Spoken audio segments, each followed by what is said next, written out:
बिस्मिल्लाहिर्रहमानिर्रहीम अस्सलाम वालेकुम students. I am Mohammad Fawad Malik.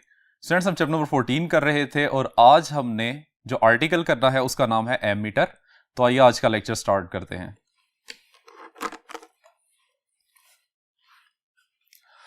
Ji students, this is basically the application of galvanometer. अगर हम इसके नाम के ऊपर गौर करें तो this is basically the short form और इसका कंप्लीट नेम होता है एम्पियर मीटर। Ampere meter. तो स्टूडेंट्स, नाम से ही हमें यह पता चल रहा है कि it is basically an electrical device which is used to measure the current in amperes. लेकिन स्टूडेंट्स, प्रीवियस आर्टिकल में जब हम गैल्वेनोमीटर को डिस्कस कर रहे थे तो वहां पे हमने ये कहा था कि गैल्वेनोमीटर एक ऐसा इलेक्ट्रिकल डिवाइस है जो कि करंट को डिटेक्ट करता है, उसकी किसी सर्किट के अंदर डायरेक्शन को बताता है और साथ में करंट को भी मेजर करता है। तो गैल्वेनोमीटर के होते हुए हमें एमीटर की क्या जरूरत पड़ गई? तो यही हमारा सबसे पहला क्वेश्चन बनेगा, why ammeter.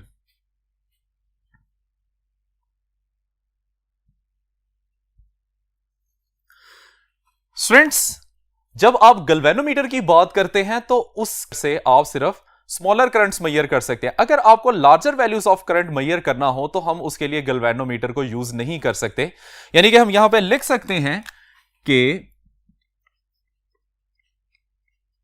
galvanometer is not suitable for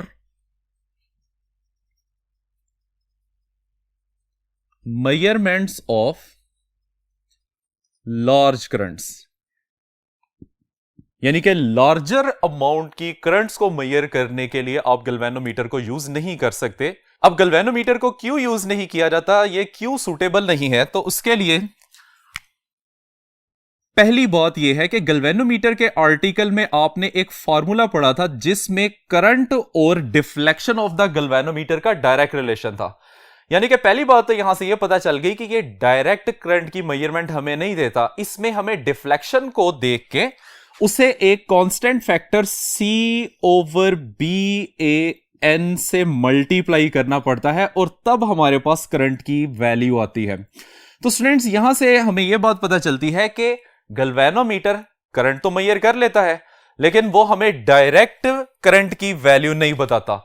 हमें जो डिफ्लेक्शन उसकी स्क्रीन पे नजर आता है उसको इस फैक्टर से मल्टीप्लाई करना होता है और फिर हमारे पास करंट की वैल्यू आती है।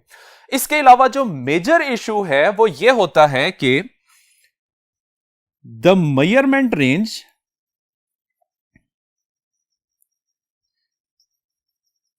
Of galvanometer is very small, approximately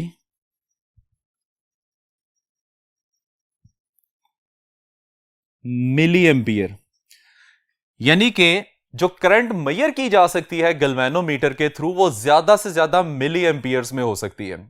अब स्टूडेंट्स, फर्ज कर लें कि अगर हम गैल्वेनोमीटर को यूज करते हुए करंट को मेजर करना चाहते हैं जिसकी स्ट्रेंथ 1 एम्पियर के इक्वल है, तो हमें क्या करना पड़ेगा?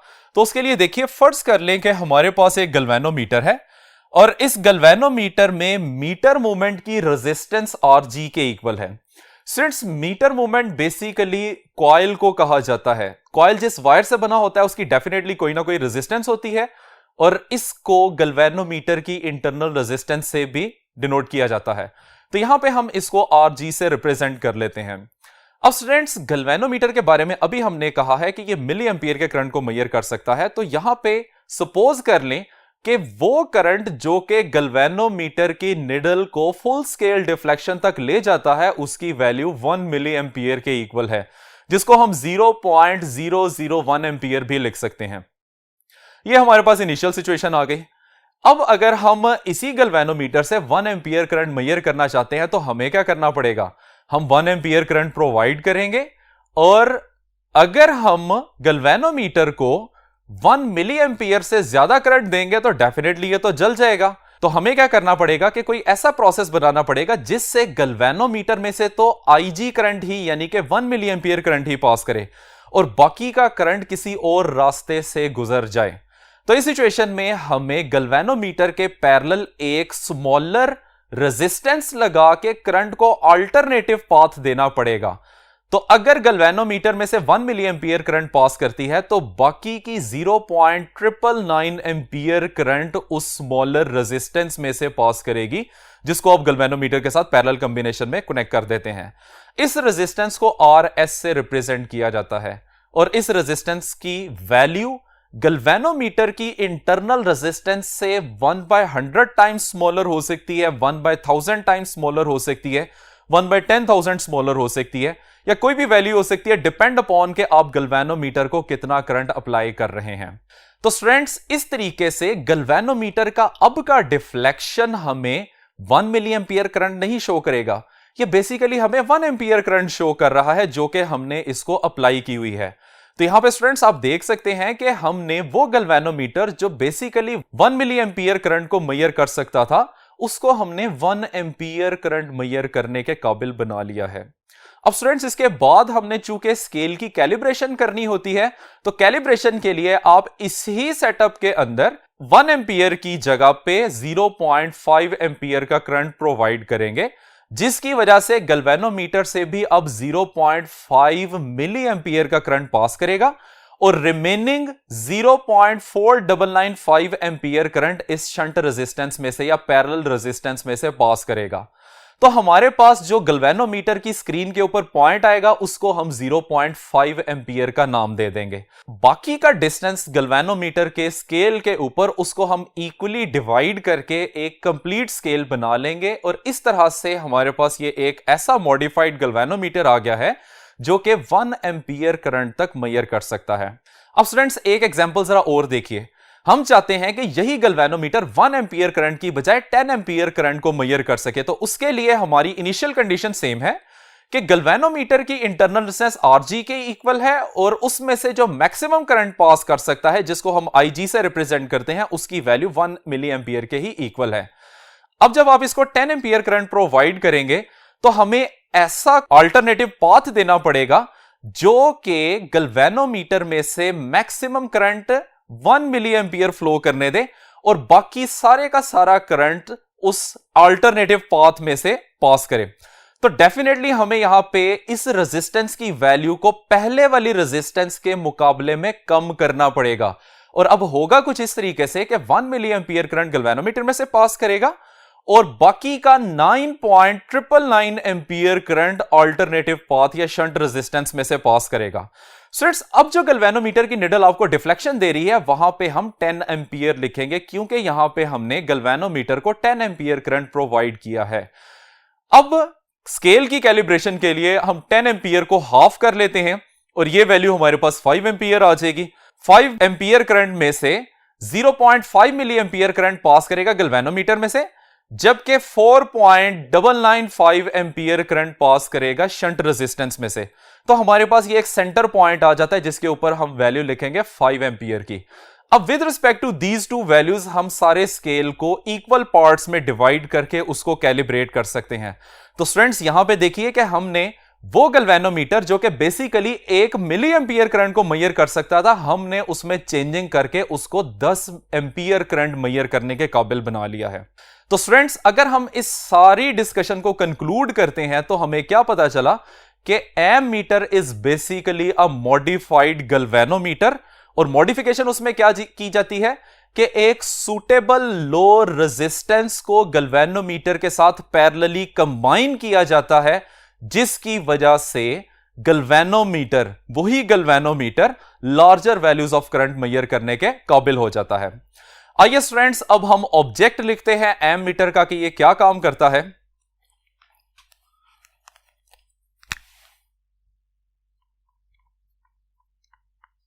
ऑब्जेक्ट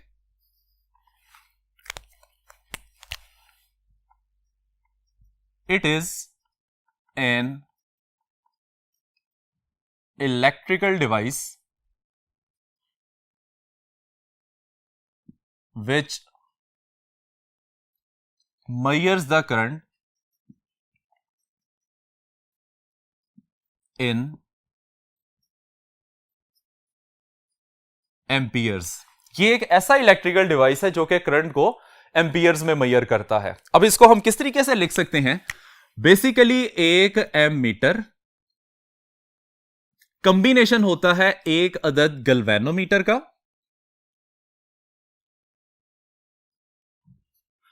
और साथ में एक स्मॉल रेजिस्टेंस होती है which is connected in parallel with galvanometer. और इन दोनों के कॉम्बिनेशन को हम क्या नाम देते हैं? एमीटर का नाम देते हैं। जी स्टूडेंट्स, अब हम इसकी कन्वर्जन देखते हैं।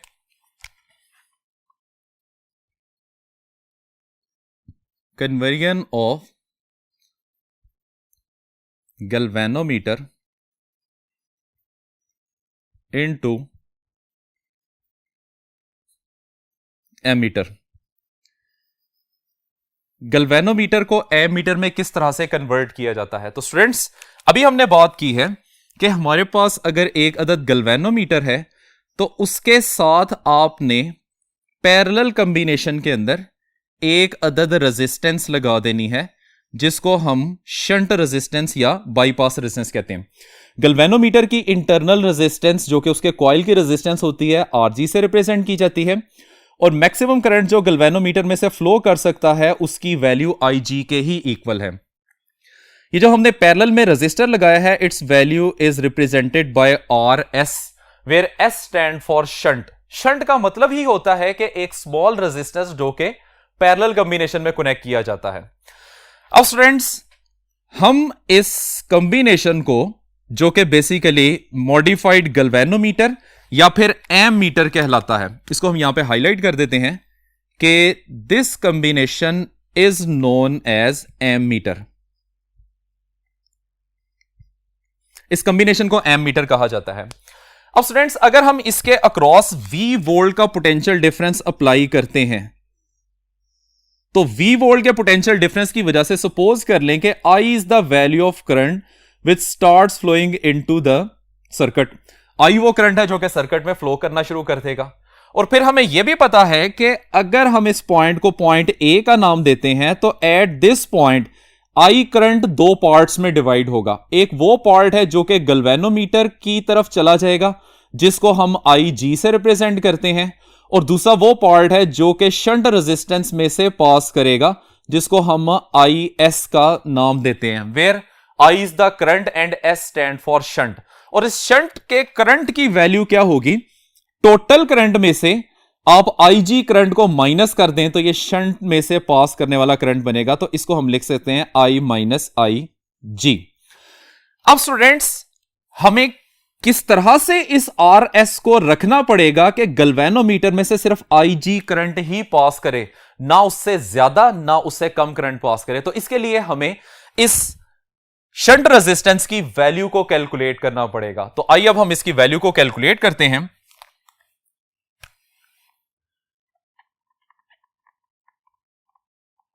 Calculation of shunt resistance R S. अब स्टूडेंट्स देखिए, अब हमारे पास जो गैल्वेनोमीटर है और उसके साथ शंट रेजिस्टेंस है, ये दोनों ही पैरेलल कॉम्बिनेशन में है।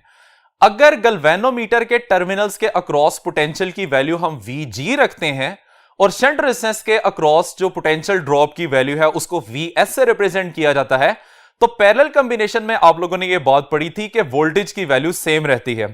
तो हम यहां पे लिख सकते हैं due to parallel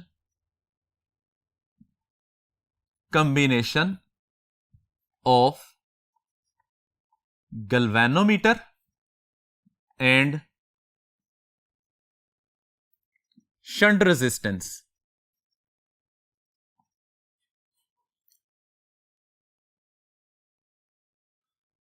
potential of galvanometer must be equal to potential of the shunt resistance।